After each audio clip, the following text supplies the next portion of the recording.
Hi guys, and welcome to the TruGolf Academy. You've joined me, Jon Watts, today at Drayton Park Golf Club. I found myself in the green side third bunker because what I want to film today is a couple of quick tips to help you try and maintain the loft on the golf club for maximum height and maximum bounce to allow that club to skid through the sand. So I've got a really simple drill that you could, with a minimal practice time, take to the golf course and improve your bunker play. Before we get cracking, if you don't already, please do check us out on all our social media platforms. All the info you need is coming along the bottom of the screen right now for you.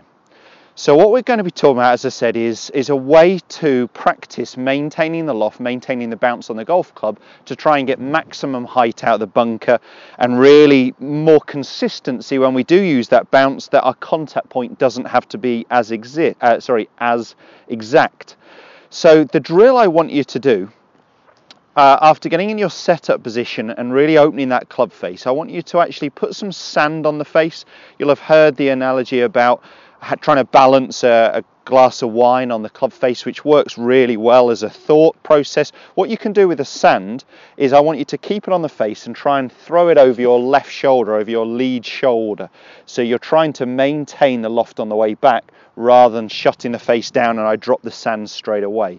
So you'll see this perhaps go over my shoulder more from the down line position, but sand on the face and really try and maintain it on the back swing, and I managed to get the sand actually hitting the bunker face in front of me.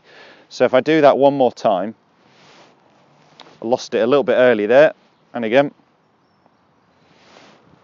okay, that's the one. What I've got is maximum loft on the club face. So we're really trying to get that feeling of keeping the club face open, almost the loft pointing back towards me on the backswing, at impact, and on the way through. The other practice and the other rehearsal I want you to do to really ensure that we're increasing or maintaining the loft on the golf club is stop at impact. So I want you to do the same thing, throwing the sand over your shoulder and get the club back to impact, and your hands should be level with or slightly behind the club head. What we don't want to create is any shaft lean. Bad bunker players tend to get more of that, a very digging swing, more of a V-shaped swing where their hands are a long way ahead, big divots, not using the loft, not using the bounce, lower shots, very inconsistent, and that contact point has to be perfect. So I want you to do a few practices, throwing the club over, sand over your shoulder, return the club back to impact with your hands level with the club, not forwards, okay? So let me do that one exercise again, over the shoulder,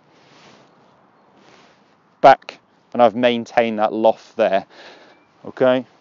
On the way through, I've also got that loft pointing at me.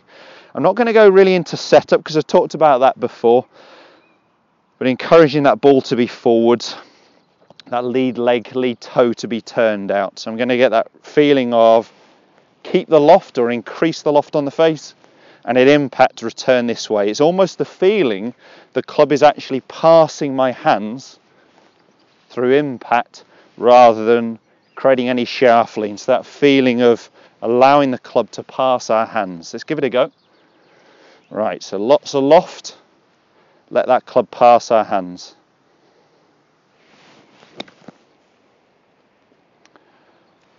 Spot on, really good strike. So the ball was positioned here. I struck probably about 2.5 inches behind the golf ball, maybe even up to 3, but pretty shallow.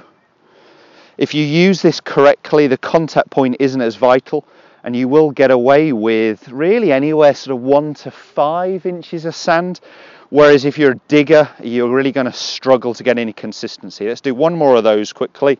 Loft on the club, let the club almost pass our hands so we're not creating any shaft lean here at all.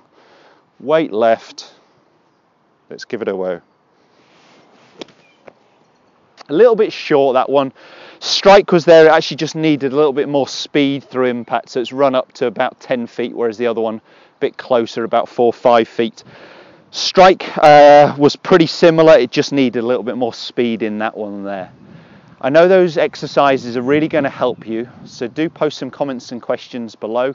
Let me know how you get on. If you did enjoy the content of the video, give us a thumbs up and subscribe to the channel for all the other content Monday, Wednesday and Friday. Thanks guys, we'll see you soon.